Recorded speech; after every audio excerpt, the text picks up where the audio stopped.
या फिर इनके नाम आपने जरूर कहीं ना कहीं सुने होंगे। शरीर का विनाश कर देते हैं। सबसे उत्तम अर्थात सबसे श्रेष्ठ अपने माता पिता के समान ही जहरीली होती है। बहुत कुछ लिखा हुआ है इसके बारे में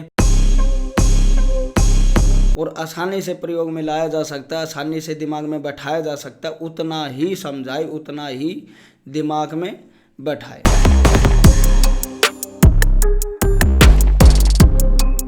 नमस्कार दोस्तों, मैं राहुल सूर्यवंशी स्वागत करता हूँ आपका अपने चैनल में। और आज की वीडियो में हम फिर से बात करेंगे अष्टांग हृदय के पहले अध्याय के बारे में, जो कि है हमारा आयुष कामया अध्याय।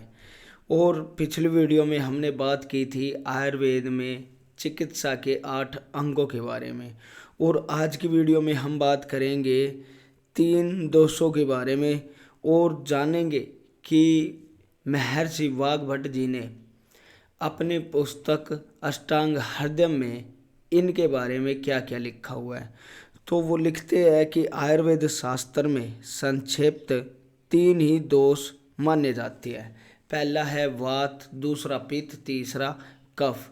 आप अगर आयुर्वेद से थोड़ा भी संबंध रखते हैं तो आप इनके बारे में ज़रूर जानते होंगे या फिर इनके नाम आपने ज़रूर कहीं ना कहीं सुने होंगे। वो लिखते हैं इन वात आदि दोषों का विशेष परिचय अष्टांग हृदय सूत्र स्थान के 11वें दोषादि विज्ञान नामक अध्याय में देखे। कोई नहीं, 11वां अध्याय जब आएगा तो फिर से इनका विस्तार से जिक्र कर देंगे, वीडियो बना देंगे। अभी फ़िलहाल थोड़ा ही समझ लेते हैं जो अभी फ़िलहाल लिखा हुआ है। वो लिखते हैं यहाँ पर कि ये तीनों वात आदि दोष विकृत असम अर्थात बढ़े हुए या अथवा क्षीण हुए शरीर का विनाश कर देते हैं। जब ये अपनी आवश्यकता से अधिक बढ़ जाते हैं या आवश्यकता से ज़्यादा घट जाते हैं तो शरीर का विनाश कर देते हैं और अविकृत जीवन दान करते हैं। जब ये सम होते हैं तो ये जीवन दान का कार्य करते हैं, शरीर को स्वस्थ रखते हैं। इसके बाद वो लिखते हैं दोषों का अपना स्वभाव क्या है। यह कहना थोड़ा कठिन है क्योंकि ये मनुष्यों के आहार विहार पर निर्भर रहती है और ऋतु परिवर्तन आदि पर भी आप ध्यान दें। वात पित्त कफ का नाम केवल दोष ही नहीं अपितु इन्हें धातु तथा मल भी कहा गया है। अर्थात ये सिर्फ दोष ही नहीं है, ये सम होते हैं तो शरीर को स्वस्थ रखते हैं। इसके बाद वो लिखते हैं हमारे शरीर में इन वात आदि की स्थिति इस प्रकार है। जब ये शरीर को रुग्ण विकृत तथा दूषित करती है तब ये दोष कहे जाते हैं। अर्थात शरीर में ये दोष का कार्य करते हैं तभी दोष कहलाते हैं। अर्थात ज़्यादा बड़े होते हैं या ज़्यादा घटे होते हैं तभी दोष कहलाते हैं। जब ये मानव को स्वस्थ रखते हैं तब धातु अर्थात सम रहते हैं तब ये धातु, और जब ये शरीर को मलिन करते हैं मैला कर देते हैं तब इन्हें मल कहा जाता है। ये तीनों वात आदि दोष सदा समस्त शरीर में व्याप्त रहते हैं। फिर भी नाभि से नीचे के भाग में वायु का, नाभि जिसे हमारी भाषा में सुंडी बोलते हैं, कमेंट करना आपकी भाषा में क्या बोलते हैं, नाभि, उससे नीचे के शरीर में वात का दोष अधिक होता है, मतलब वात वहाँ पर अधिक होता है। नाभि तथा हृदय के मध्य भाग में पित्त का, अर्थात नाभि और हृदय मतलब यहाँ पर छाती से नीचे बीच का जो स्थान होता है वो पित्त का, और हृदय के ऊपर भाग में कफ का आश्रय स्थान है, ऐसा महर्षि वाग्भट जी लिखते हैं। यद्यपि ये दोष सदा गतिशील रहते हैं तथापि वयस के अंतकाल अर्थात वृद्धावस्था, वयस के मध्यकाल अर्थात यौवन काल में तथा वयस के आदि बाल्यकाल में और दिन रात तथा भुक्त भोजन कर चुकने के अंत मध्य एवं आदि काल में विशेष रूप से गतिशील होते हैं। कहने का मतलब यह है कि ये तीनों वात पित्त कफ पूरे दिन शरीर के अंदर चलते हैं, गतिशील रहते हैं, परंतु कुछ समय ऐसा होता है उस समय विशेष एक दोष ही ज़्यादा गतिशील होता है।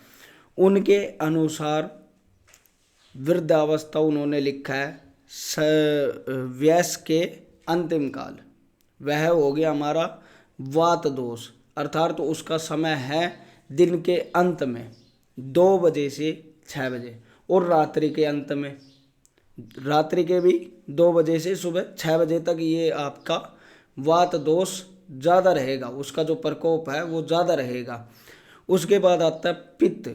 पित्त आता है हमारा यौवन में, यह हो गया 10 मतलब दिन के दोपहर में, मध्यकाल में दोपहर के 10 बजे से 2 बजे तक, और रात्रि को भी सेम है, मध्यकाल में 10 बजे से 2 बजे तक। इसके बाद आता है कफ, जिसे आदि बाल्य अवस्था देख करके उन्होंने समझाया है। दिन के शुरुआत में सुबह 6 बजे से दोपहर के 10 बजे तक वहाँ पर कफ का प्रकोप सबसे अधिक होता है, इस प्रकार उन्होंने समझाया है। इसके बाद में महर्षि वाग्भट जी लिखते हैं कि गर्भाधान काल में माता पिता के अत्र तथा शुक्र में अधिकता से उपस्थित या वर्तमान उक्त तीनों दोषों के अनुसार क्रमश गर्भ की 3 प्रकृतियाँ बनती हैं। वात दोषों की अधिकता से हीन प्रकृति, पित्त दोष की अधिकता से मध्य प्रकृति, कफ दोष की अधिकता से उत्तम प्रकृति बनती है। यही सब में श्रेष्ठ मानी गई है। जो प्रकृतियाँ 2 दोषों के मिश्रण से बनती है वे निंदनीय मानी जाती है, और समधातुज प्रकृति सब में श्रेष्ठ होती है, अर्थात माता पिता के दोनों को ही वात पित्त कफ सम हैं, धातु के रूप में हैं, तो वह संतान सबसे श्रेष्ठ उत्पन्न होती है। इसके बाद महर्षि वाग्भट जी 7 प्रकार की प्रकृतियों का वर्णन करते हैं। वात प्रकृतिहीन, पित्त प्रकृति मध्य, कफ प्रकृति उत्तम अर्थात श्रेष्ठ, समधातुज प्रकृति सबसे उत्तम अर्थात सबसे श्रेष्ठ, द्विदोषज प्रकृतियाँ अर्थात। इसके बाद बताते हैं कि 2 दोषों वाली प्रकृतियाँ कौन कौन सी है। वात पित्त प्रकृति, वात कफ प्रकृति तथा पित्त कफ प्रकृति, ये 3 निंदित होती है। मनुष्यों की ही भांति अन्य प्राणियों की प्रकृति माता पिता के अनुरूप ही होती है। जैसे जहरीले सर्प की संतान अपने माता पिता के समान ही जहरीली होती है। यह एक मात्र उदाहरण दिया है उन्होंने, उनका कहने का अभिप्राय अलग है, आप इसे गलत मत समझना। वो कहते हैं कि जहाँ एक ही माता पिता की 4 संतानें भिन्न भिन्न प्रकृति की देखी जाती है, वहाँ गर्भाधान काल में दोषों का तरतम भाव ही कारण होता है। कुछ कारण और भी होते हैं, जैसे माता के 2 हद का अर्थ होता है गर्भवती के मन में उत्पन्न इच्छाएं, दोषों का प्रभाव भी होता है, बच्चे के ऊपर असर होता है। इसके बाद महर्षि वाग्भट जी वात दोष के गुण लिखती है। वात दोष के गुण है रुक्ष, लघु, शीत, खर, सूक्ष्म तथा चल, सदा गतिशील होता है। इसके बाद पित्त दोष के गुण, यह कुछ स्निग्ध, तीक्ष्ण, उष्ण अर्थात गर्म, लघु, विस्र, आम गंध वाला, सर तथा द्रव्य होता है। कफ दोष के गुण स्निग्ध, शीत, गुरु, मंद, सलक्षण, मृत्यसन तथा स्थिर होता है। आयुर्वेद परिभाषा के अनुसार किन्हीं 2 दोषों के एक साथ क्षय या वृद्धि होने का नाम संसर्ग है, और तीनों दोषों का एक साथ क्षय अथवा वृद्धि होने का नाम सन्निपात है। इस विषय का विस्तृत वर्णन अष्टांग हृदय सूत्र स्थान के दोष भेदीय नामक 12वें अध्याय में किया गया है। तो हम ये जो आगे की चर्चा है ये हमारा हो गया सहसर्ग और सन्निपात। ये हम दोष भेदीय अध्याय में 12वें अध्याय में हम इसे पढ़ेंगे, तब ये वीडियो आएगी इसकी जानकारी के बारे में। तो दोस्तों ये थे हमारे वात पित्त कफ दोष जिनके बारे में हमने जाना। इसमें से मेन चीज़ इतनी ही थी शुरुआत की। अगर इसके अंदर घुसते चले जाएंगे तो जो कुछ जाना है शुरुआत में वह भी मिटता चला जाएगा।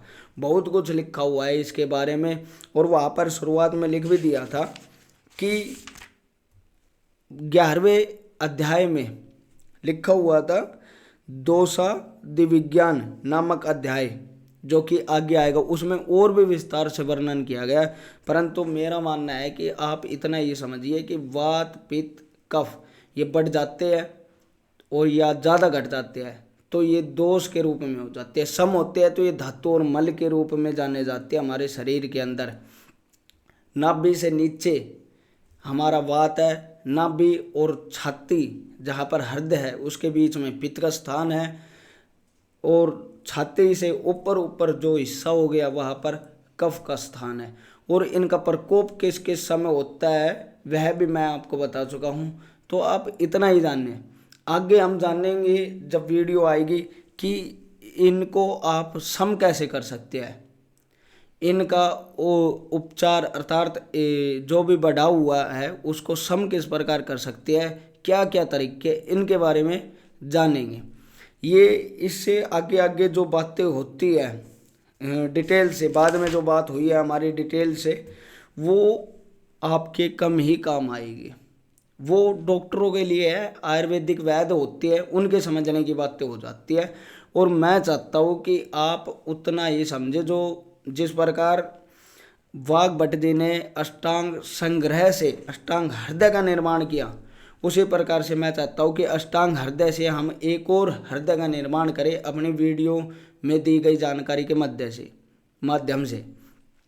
और आप इसके अंदर जो आपके लायक है, इस समय जो समय चल रहा है हमारा, इस समय के अनुसार जो मतलब सरल है और आसानी से प्रयोग में लाया जा सकता है, आसानी से दिमाग में बैठाया जा सकता है, उतना ही समझाए, उतना ही दिमाग में बैठाए। तो दोस्तों ये थी आज की हमारी वात पित्त और कफ के दोषों की जानकारी के बारे में वीडियो। अगर यह वीडियो आपको पसंद आई हो तो वीडियो को लाइक करें और ज़्यादा से ज़्यादा शेयर करें। बाकी आप सभी से माफ़ी चाहूँगा कि आवाज़ थोड़ी बैठी हुई है, उसके लिए क्षमा चाहता हूँ। और अगर यह अष्टांग हृदय की सीरीज आपको पसंद आ रही हो तो कमेंट करके ज़रूर बताएं। इससे आपके जब कमेंट आएंगे उन्हें मैं पढ़ूँगा तो बहुत ही ज़्यादा मोटिवेशन मिलेगा और मैं और ज़्यादा मेहनत करूँगा इसके ऊपर वीडियो बनाने में। बाकी आप सभी का धन्यवाद वीडियो को अंत तक देखने के लिए।